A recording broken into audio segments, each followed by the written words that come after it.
Thank you very much, Senator Fisher. First, let me commend you all on excellent testimony. Thank you. Thank you very much.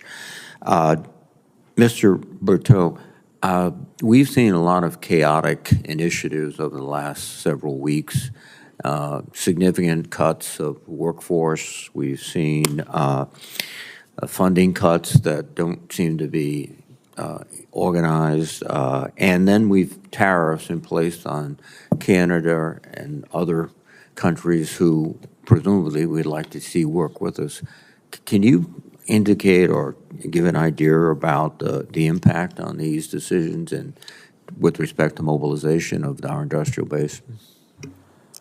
Senator, let me think out loud with you a little bit on that because I don't have a prepared script to answer that question. Every administration, this is my 8th transition of one president to the next. My first one was President Carter to President Reagan. And every administration needs to and does undertake to make sure that the programs and projects across the federal government are in line with their priorities. And I think that's a lot of what's underpinning the efforts we've seen underway. It's being done differently than many have done, and one of the differences is stopping things while you're reviewing it rather than keep going while you're reviewing it. I think from a government-wide point of view, this has caused a bunch of hiccups, but more importantly, there's a second element of that review, and that is don't just focus on the things you're going to stop, the money you're going to save, the reductions in workforce, unnecessary workforce that you're going to do, and so on. You also have to focus on where you want to not only keep going, but go further and faster. Mm-hmm. And I think one of the things that we're trying to focus on is what are those areas? Clearly, national security is a huge piece of that. Border security is another one. There's probably others that will emerge as part of that process. So I think my personal concern is that you need to actually undertake those places you're stopping or reducing or realtering, and keep in mind you need to be able to keep the capacity and capability and competence in the government contractor community to be able to work where you're going forward. That's the touchstone, I think, that I would advise this committee to look at it for. If I could add one thing on the DPA. Yes, sir. It's up for reauthorization this year. It's obviously not the jurisdiction of this committee. I've been through 2 DPA reauthorizations, including one in 1990 where we actually let the act expire under a veto threat because it got loaded up, Senator Fisher, as you indicated, with a bunch of things that didn't really, from our perspective, contribute to national defense. And we let the act expire.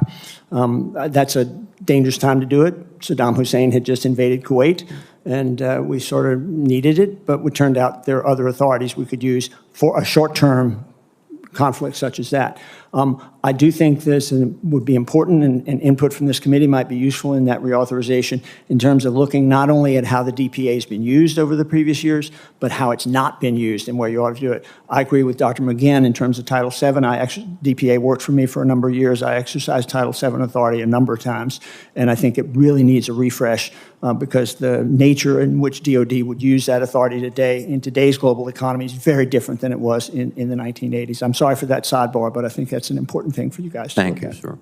Your comments, Dr. McGinn, and we're running out of time, so if you could, with respect to the present sort of turmoil that we're witnessing and the impact on the industrial base. Well, the companies that support the government, play critical roles in lots of different functions, and so the big thing that I'm recommending is the importance of us restarting kind of mobilization planning.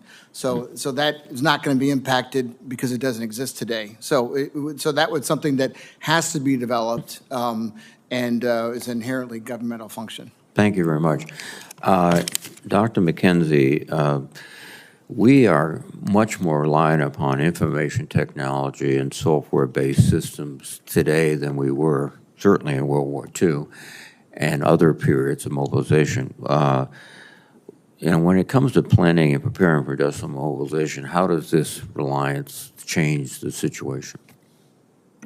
Well, luckily, software and software systems have been, I would say, more adaptable than some of the hardware systems as DoD tries to move forward. So they do things like agile acquisition and refreshes and upgrades quite quickly.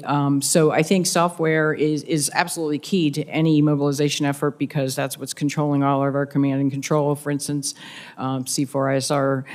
So yeah, it's absolutely essential. Well, thank you very much. Thank you, Madam Chairman. Thank you, Senator Reed. Senator Rounds, you are recognized. Thank you, Madam Chair.